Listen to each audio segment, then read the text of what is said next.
Sa unang bahagi ng kwentong ito ay nagawa ni Bam na makapasok sa tore para masundan ang kaibigan niyang si Rachel at nakilala niya din dito sila Kun at Rak. Sa ikatlong pagsusulit na tinatawag na Game of Tag ay nahati sila sa dalawang grupo. Kung hindi mo pa napapanood ang unang bahagi nito ay inaanyayahan kitang panoorin muna ito para masundan mo ang ating kwento. Unang sumabak ang team nila Kun at bilang light bearer ay may naisip siyang plano. Ginawa nilang pain si Shabiso na isa din sa role bilang isang scout para umano kusang lumapit sa kanila si Kwon. Katulong ni Kun ang isa pang light bearer na si Leron sa pagmatsyag kay Kwon. Nagtagumpay sila na mapalabas si Kwon ngunit inatake nito kaagad si Leron. Pagkalapit ni Kwon kay Shabiso ay dito lang niya nalaman na nasa taas lang pala ang lighthouse ni Kun at ang it nila na si Anak. Kaagad na inatake ni Anak si Kwon ngunit nabigo ito na matamaan si Kwon. Umatras muna sila para sa plan B at binigyan sila ni Kwon ng 111 segundo para umano makapaghanda sila. Sumakay naman ng elevator si Anak para makapunta sa tulay para marating ang goal. Nang matapos na ang 111 segundo na binigay ni Kwon ay kaagad siyang kumilos. Nakabantay naman ang ibang mga kagrupo nila Kun sa hagdan para pigilan dito si Kwon.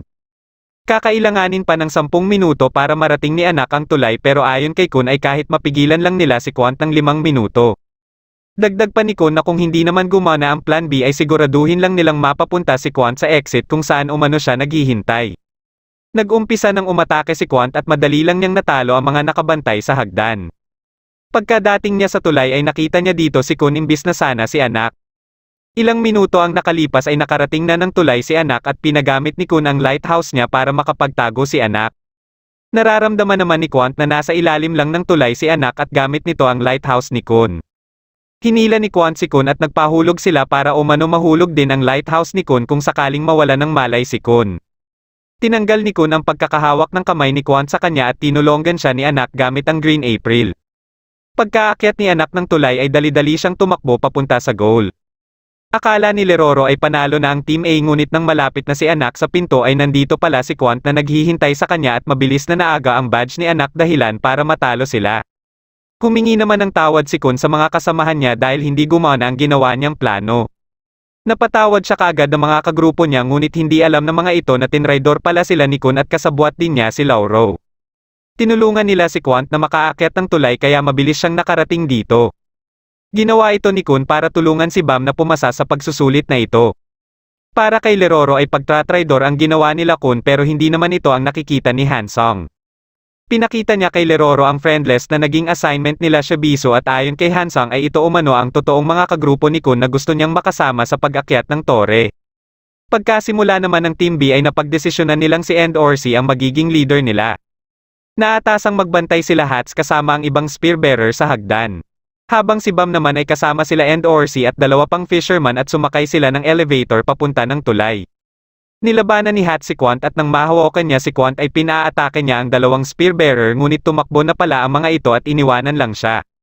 Kaagad din silang nahabol ni Kwon at mabilis na natalo. Nang makarating sila sa tulay ay inatake ni End Orsi ang isa nilang kagrupo.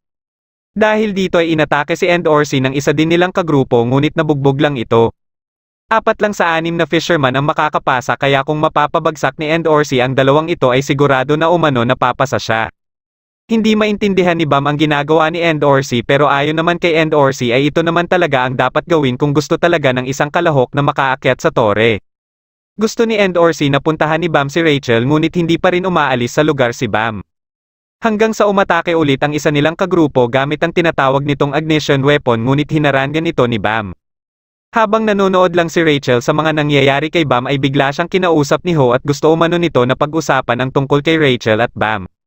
Nang magkasama na sila ay tinutukan ni Ho si Rachel ng kutsilyo at kaagad na itinigil ng administrator ang pagpapalabas sa nangyayari sa pagsusulit dahil sa ginagawa ni Ho. Pagkabangon ni Bam ay sinabi niya kay End Orsi na hindi niya tutularan ang ginagawa nito para lang makaakyat sa tore kahit pa umano na ipagtabuyan siya ni Rachel basta ang importante lang sa kanya ay maprotektahan si Rachel. Kaagad siyang bumaba at hinanap si Rachel at nalaman din niyang hindi siya makakonekta dito. Nakaramdam naman si Akryong na may nangyayaring masama kay Rachel. Nakita naman ni Kwon sila Ho at Rachel at ilang segundo lang ay dumating din si Bam. Dahil sa mga banta ni Ho kay Rachel ay napilitan si Bam na harapin si Kwon. Nilagyan ng Shinso ang buong katawan ni Bam dahilan para hindi ito makagalaw at sinabihan siya ni Kwon na kung magagawa umano niya ang ganito kay Ho ay maliligtas niya si Rachel. Sinubukan ni Rachel na makawala kay Ho dahilan para siya masiksak nito. Mabilis na nalagyan ni Bam ng Shinsu si Ho at nagulat na lang si Quant na nakopya kaagad ni Bam ang teknik niya. Nagulat si Rock nang bigla na lang naglaho si Akryong. Sinabi ni Ho kay Bam ang lahat ng dahilan niya bakit niya nagawa ang mga ito. Dumating naman si Serena at dito na sinaksak ni Ho ang kanyang sarili. Dumating din dito si End Orsi na dala-dala na ang ignition weapon. Bago sila maglaban ni Quant para sa badge ay ipinakita muna ni End Orsi ang kanyang badge. Tumulong din si Bam kay End Orsi at biglang nakuha ni Quant ang vest kung saan ipinakita ni End Orsi ang badge. Lumapit si End Orsi kay Quant at napasandal dito ngunit hindi alam ni Quant na nagpapanggap lang ito. Hindi pala badge ang nakasabit sa vest ni End Orsi at nakuha din ito ang badge ni Quant dahilan para manalo sila sa pagsusulit na ito. Sinabi ni Rock sa iba ang biglaang paglaho ni Akryong. Ayon kay End Orsi ay nang makita niya si Rachel ay kasama na nito si Akryong kaya wala din siyang masyadong alam kay Akryong. Alam ni Kun na dalawang wave controller lang ang makapagpapatuloy. Dahil sigurado na si Lauro ay gumawa siya ng paraan na matulungan si Bam. Nakuha din niya ang impormasyon mula kay Hwaryon ang tungkol kay Ho kaya manatyagan niya din ito. May kutob si Kun na hindi na magpapatuloy sa pag-akyat ng tore si Bam dahil sa nangyari kay Rachel. Saktong dumating naman si Bam at kinausap sila Kun at Rock at sinabi ang sitwasyon ni Rachel na hindi na makakalakad pa. Sinabi din niya na magpapatuloy umano siya sa pag-akyat sa tore para magsilbing mga paa ni Rachel. Kung ito umano ang gusto talaga ni Rachel ay susundan niya ito. Ipinaalam na sa kanila ang mga nakapasa sa ginawang pagsusulit. Nakapasa dito sila Bam at Rachel ngunit dahil umano sa sitwasyon ni Rachel ay magre-resulta pa rin ito ng pagkabagsak niya. Kinausap ni Kun si Hansung para payagan si Rachel na makapagpatuloy sa pagsusulit. Dahil sa nalaman ni Kun mula kay Leroro na administrator test ay gusto niyang subukan ang pagsusulit na ito para mabago ang patakaran na nagbabawal kay Rachel na magpatuloy dahil sa kondisyon nito. Ayon kay Hansung ay tanging irregular lang umano ang pwedeng kumuha ng administrator test. Dito na sumali sa usapan si Bam at sinabi sa kanilang lahat na isa siyang irregular kaya pwede umano siyang sumubok dito. Pinayagan siya ni Hansung at isinama kung saan siya papasok para makita ang administrator. Pinag-usapan naman ng iba ang tungkol sa irregular at ayon kay Shabiso ay may sabi-sabi na tuwing may nagpapakita umanong irregular ay may posibilidad na may mangyaring hindi maganda sa tore. Ayon naman kay Leroro ay kung sino man ang susuporta sa isang irregular na katulad kay Bam at makapasa ito ay may pagkakataon na makaakyat sa tore sa mas maiksi at mabilis na ruta ngunit kikilalanin ng kasabwat ng isang irregular kahit kailan. Nagpanggap si Kun na hindi na niya umano tutulungan pa si Bam at kasabwat niya dito si Rock. Ito ay para masubukan ang iba nilang kasama ngunit halos lahat na pala sila ay nagdesisyon na hindi iiwan si Bam. Nang makita ni Bam ang administrator ay alam na din ng administrator na magkikita ulit sila. Ilang minuto lang ay nakalabas na si Bam at ipinaalam kay Hansung ang pag-aproba ng administrator sa kanila ni Rachel na magpatuloy sa pagsusulit. Kaagad na inumpisahan ang final test at tinatawag ito na underwater hunt. Dito ay magsisilbing mga isda sa loob ng bula na gawa sa Shinsu sila Bam at Rachel na kailangang hulihin ng mga net dolphins patungo sa net dolphin queen. Kapag magawa silang makain ng queen at iluwa sa lupa ay pasado na sila. Trabaho naman ng iba na maging maayos ang paghuli ng mga net dolphins kina Bam at Rachel. Para magawa ito ay kailangan nilang pigilan ang mga goblins na gumagamit ng higanteng bulate para agawin ang isda na nahuhuli ng mga net dolphins. Isa din sa kailangan nilang bantayan ay ang kinakakatakutan ng mga net dolphins na striped earth pig. Ngunit may isa pang posibleng maging sagabal at ito ay ang tinatawag na bull na isang halimaw na kahit umano mga ranker ay tinatakbuhan ito. Dito ay nagsimula ng kumilos ang mga net dolphins ngunit inatake naman ng bull ang mga kasamahan ni Hats. Nakita ito ni Shabiso at susundan sana ng bull ang net dolphin kaya pinigilan niya ito. Dumating dito sila End Orsi at anak at nilabanan ang halimaw. Nagsimula ng gumawa ng lambat ang mga net dolphins gamit din ang Shinsu. Nakita din ni Hats na nag-umpisa ng kumilos ang mga goblins at sinundan niya ang mga ito. Aksidenteng natamaan ng sibat ni Pericule ang goblin na papalapit kay Hats dahilan para mapansin sila ng iba pang goblin kaya dali-dali silang tumakbo. Hindi nagustuhan ni Rock ang kanilang pagtakbo kaya bumalik sila at inatake ang higanteng bulate. Nilabanan nila ang mga goblins nang bigla silang lumutang at ito pala ay gawa ni Lauro. Nakita nila ang mga striped earth pig na lumabas mula sa mga higanteng bulate. Ayon kay Narey ay natuklasan ni Kun ang underground tunnel na dinadaanan ng mga net dolphins para marating ang tubig. Gamit ang kapangyarihan ni Lauro ay sinira nito ang daanan dahilan para tahakin ng mga earth pig ang daan papunta sa mga goblins para ito umano ang maglaban-laban. Sinabihan naman sila ni Kun na magpapahinga muna ito pero pinasok na pala siya ng miyembro din ng pamilya nila. Habang nilalabanan ni Endorsi ang halimaw ay bigla itong tumakbo. Sinundan nila ito at nang makaharap ulit ito ni Endorsi ay nagawa siya nitong matalo. Nagkaharap naman sila anak at Ren ng Royal Enforcement Division Unit No. 67. Ipinakita niya ang kwentas na ibinigay ni anak sa kanyang ina. Nagalit dito si anak at nilabanan si Ren ngunit madali lang siyang natalo nito. Dumating dito ang Bull kasama si Endorsi at sinabihan ni Ren si Endorsi na iligpit umano si anak. Pinulot ni Endorsi ang Green April at nilapitan si anak ngunit sasabihan lang pala niya ito na tapusin na kaagad nila si Ren. Hiniram ni Endorsi ang Black March at ibinalik niya kay anak ang Green April. Nilabanan nilang dalawa si Ren ngunit natalo ulit sila nito. Habang hinahanap naman ni Shibisu sila Endorsi at anak ay bigla siyang nakaramdam ng takot. Nasa likod pala niya si Yuri at sinamahan niya ito papunta kina Endorsi at anak. Kukunin na sana ni Ren ang Green April nang pinigilan siya ni Yuri at inutusan na umalis. Napilitan si Ren na atikihin si Yuri ngunit sa sobrang lakas ni Yuri ay walang ni isang atake niya ang tumalab kay Yuri at sa halip ay nabugbog lang siya nito. Nakikita nila Hansang ang nangyayaring labanan at nang pinipilit nilang makita kung sino ito ay bigla ito nawala na kagagawa naman ng bumisita kay Kun na lalaki. Habang nag-uusap sila ay nagawa ni Hats na makapasok dito sa tulong ni Lauro at kaagad na inatake ang lalaki at umalis na din ito. Alam ni Hansang na si Yuri ang nasa testing area kaya sinalubong niya sila Evan at Kurdan.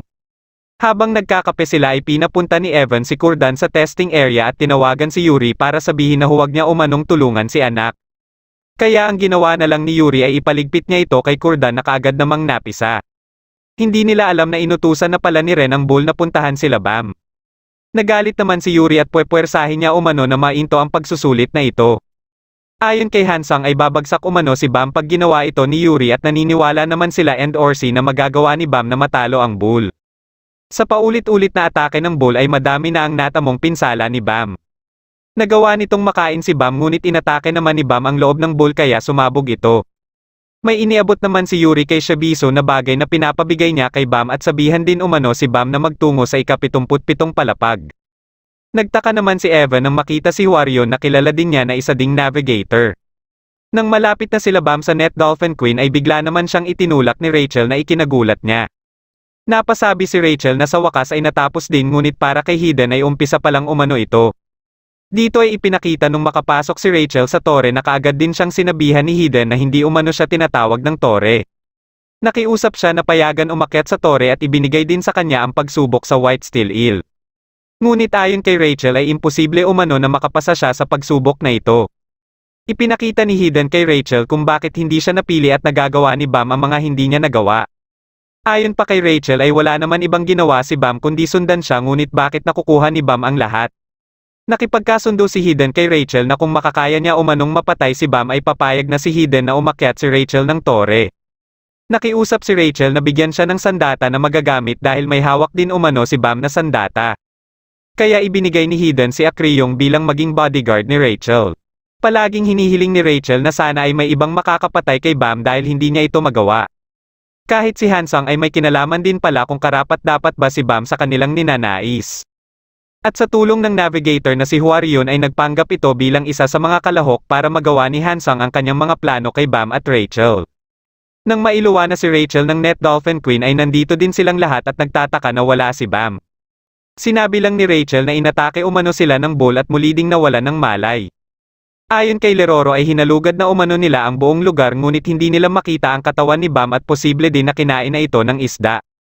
Tungkol naman sa resulta ng pagsusulit ay pumasa umano silang lahat. Pinuntahan kaagad ni Leroro si Hansang para alamin ang kinalaman nito sa mga nangyari at sa mga ginawa ni Rachel. Ayon kay Hansang ay desisyon umano ni Rachel lahat ng mga ginawa niya. Dahil hindi na matiis ni Leroro ang nangyayari ay nagdesisyon na lang siyang mag-resign bilang test administrator at dinamay din niya si Kwon. Nagdesisyon naman ang lahat ng pumasa na tulungan si Rachel na makaakyat sa tore bilang utang na loob umano nila kay Bam. Nang aakyat na sila sa susunod na palapag ay may kutob na si Kun na may ginawang hindi maganda si Rachel kay Bam. Nakita naman ni Hwaryon si Bam na napapalibutan ng Shinso na siyang nagprotekta dito. Nang magising si Bam ay nabanggit ni Hwaryon sa kanya na nagtataglay umano siya ng kapangyarihan na hinahangad ng iba. Wala naman pakialam dito si Bam at ang gusto lang niya ay masagot ang mga katanungan niya. Ayon kay Hwaryon ay lahat umano ng mga tanong niya ay masasagot kung aakyat siya sa tore. Dagdag pa ni Hwaryon na siya ang magsasanay sa kanya. Naniniwala si Bam na wala sa tuktok ng tore ang mga kasagutan sa mga tanong niya at hahanapin niya umano ito kaya magpapatuloy siya sa pag-akyat. Dito na nagtatapos ang ating kwento at sana'y nagustuhan mo ito.